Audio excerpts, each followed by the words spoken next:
Já bych snad na závěr se zmínil o jedné konkrétní věci.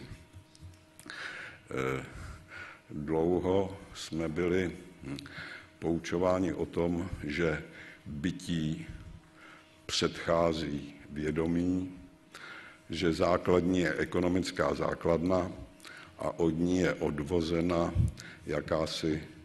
nadstavba, jako právo, lidská práva, kultura. A dokumenty, ať to jsou programy politických stran, programy vlád, usnesení orgánů Evropské unie, ku podivu zachovávají tento marxistický pohled na svět v tom, že vždycky v těch textech je nejprve ekonomika, potom energetika, potom zemědělství a nakonec jako takový veselý rozmarný přívěsek, jako postscriptum je pár vět o kultuře, protože se to hodí. Já se domnívám, že bytí sice pravda předchází vědomí, ale vědomí zároveň předchází bytí. Vždyť uvědomme si, že i onen marxismus, který nás učí, že bytí předchází vědomí, musel být nejprve v jakémsi vědomí vymyšlen, než mohl začít být aplikován v podobě komunismu. Já se domnívám, že by bylo velikým úspěchem této vaší konference, kdyby z ní vzešel podnět či výzva Evropské unii, aby se zamyslela o tom,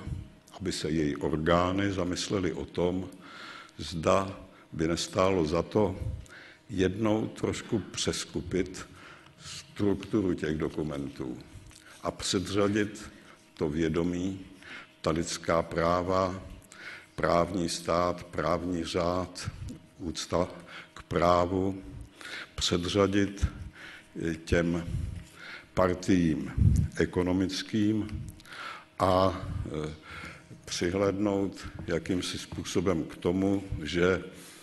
to první a hlavní, co Evropany spojuje, jsou přece určité duchovní hodnoty, jak se po staletí na evropském kontinentu vytvářely. A kdo jiný by měl dát k takovéto jakési restrukturalizaci těch dokumentů podnět, než země, která prožila poměrně nedávno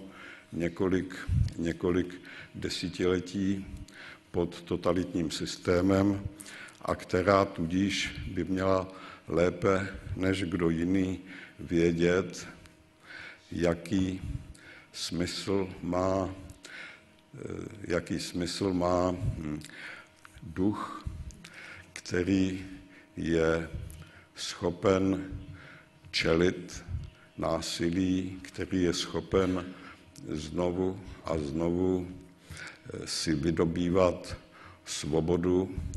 a znovu se projevovat jako